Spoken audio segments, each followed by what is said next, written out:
राजधानी लखनऊ में ऊर्जा मंत्री ए.के. शर्मा ने कहा कि बिजली कटौती शब्द उचित नहीं, बिजली कटौती नहीं की जा रही। उन्होंने कहा कि 24 घंटे सुचारू रूप से बिजली की आपूर्ति की दिशा में हमने कदम उठाया है। उन्होंने कहा हालांकि यह जरूर है कि कई बार आंधी तूफान या मौसम में बदलाव आने के कारण सिस्टम में खराबी आ जाती है या फिर हाई लो वोल्टेज के कारण सिस्टम खराब हो जाता है। उन्होंने कहा कि 24 घंटे बिजली सप्लाई हो, इसके लिए लगातार प्रयास किए जा रहे हैं। मैं जनता का बहुत आभारी हूँ कि जहाँ तक संभव हो पा रहा है हम 24 घंटे बिजली देने का प्रयास कर रहे हैं। आपकी जानकारी के लिए गर्मी जिस तरह से बढ़ रही है उसी के हिसाब से हमारी बिजली की मांग भी बढ़ रही है। पिछले साल 28,000 मेगावाट की आपूर्ति के साथ हम राज्य में भी तब तक की सर्वाधिक बिजली आपूर्ति करने वाले विभाग बने थे और पूरे देश में भी हम सबसे ज़्यादा बिजली आपूर्ति करने वाले प्रदेश बने थे। इस बार उस रिकॉर्ड को भी तोड़ते हुए हमारा जो विद्युत विभाग है वो 28,000 से बढ़कर के 29,000 मेगावाट, 29,000 से बढ़कर के 30,000 मेगावाट और वर्तमान में हम 30,600 मेगावाट, 30,700 मेगावाट की पीक डिमांड की आपूर्ति कर रहे हैं। ये डिमांड मुझे लगता है कि आने वाले कुछ ही दिनों में शायद 31,000 मेगावाट की भी पीक डिमांड हमारी आपूर्ति पहुंच जाएगी। तो इस प्रकार इस चुनौती को, गर्मी की चुनौती को हम लोग मीट कर रहे हैं, हम पूरी कर रहे हैं। साथ ही हमने एक चुनौती स्वयं के निर्णय से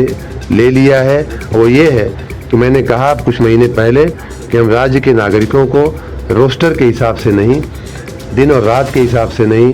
कुछ घंटे यहाँ कुछ घंटे वहाँ के हिसाब से नहीं, बल्कि 24 घंटे निरंतर निर्बाध बिजली देने की तरफ हम आगे बढ़ाएंगे अपने विभाग को। मुझे खुशी है कि हम उस दिशा में आगे बढ़ रहे हैं और 24 घंटे बिजली देने की वजह से ही हम 30,000 और 31,000 के मेगावाट की महत्तम आपूर्ति पे पहुँचे हैं। 656 मिलियन यूनिट की हमारी महत्तम एक दिन की आपूर्ति जा रही है। ये देश में सर्वाधिक है, प्रदेश के इतिहास में भी अभी तक की सर्वाधिक है और इस सर्वाधिक मांग को हम इसलिए पूरा कर पा रहे हैं कि हम अपने बिजली के संयंत्रों को हम 24 घंटे 18 घंटे चलाने का ज़्यादा PLF पे चलाने का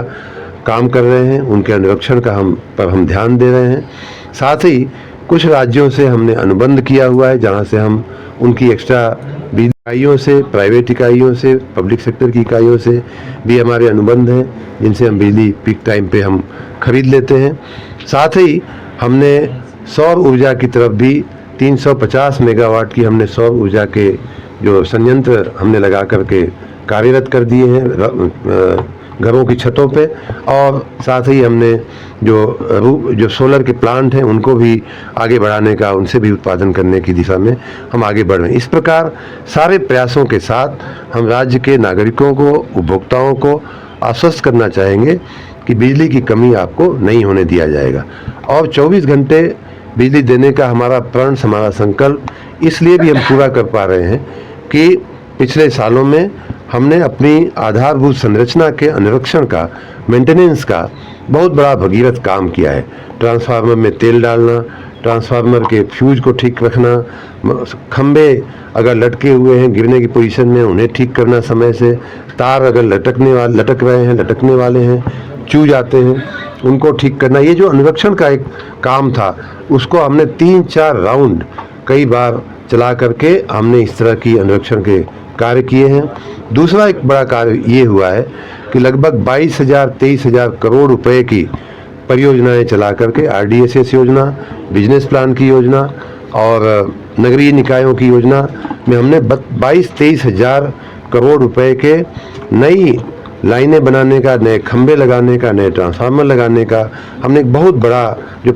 एक व्यक्ति हमें मिले थे और बता रहे थे कि पिछली बार जो तार बदले गए थे 1974 में बदले गए थे,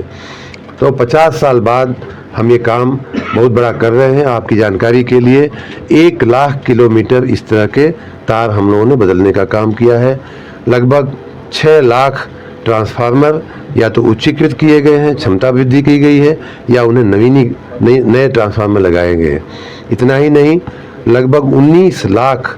नए खंबे लगाने का, खम्भों जर्जर खम्भों को बदलने का, गिरते हुए खम्भों को बदलने का भी हमने बहुत बड़ा एक व्यापक काम इतिहास में उत्तर प्रदेश के बिजली विभाग के हुआ है, जिसका भी सकारात्मक परिणाम हमको मिल रहा है। और इन्हीं सब कारणों से उत्पादन बढ़ाने का, अन्य जगहों से बिजली खरीदने का, लेने का और अनुरक्षण का और नई संरचना बनाने के जो सम्मिलित जो परिणाम है वो ये है कि इस समय हम 24 घंटे बिजली देने में सफल हो पा रहे हैं। सर कहीं कहीं पे जगहों पे जो है उपाय में आता है, पहले क्या होता था कि पहले ट्रांसफार्मर गर्म होता था, आंतरिक गर्मी से गर्म होता था, फिर बाह्य गर्मी से गर्म होता था और देखते देखते ट्रांसफार्मर जल जाता था। उसकी जगह हमने जिम्मेदारी सुनिश्चित करने का काम किया कि अगर किसी अधिकारी के कार्य क्षेत्र में ट्रांसफार्मर जलता है तो उसकी जवाबदेही सुनिश्चित की जाएगी कि क्यों जला, आपने अनुरक्षण क्यों नहीं उसका किया, समय रहते आपने उसमें तेल क्यों नहीं चेक किया, समय रहते आपने उसे ठंडा करने का प्रयास क्यों नहीं किया। अब ठंडा अगर ट्रांसफार्मर को करना है या आपकी कोई मशीन गर्म हो जाती है तो उसके दो ही उपाय हैं। एक उपाय ये है कि मशीन को थोड़ी देर के लिए बंद कर दिया जाए जिससे मशीन अपने आप ठंडी हो जाए, लेकिन बंद करना इस समय ठीक नहीं है। बंद करने का मतलब ये होता है ट्रांसफार्मर अगर बंद होगा तो कई हजार लोग, कई हजार उपभोक्ता बिजली से वंचित हो जाएंगे।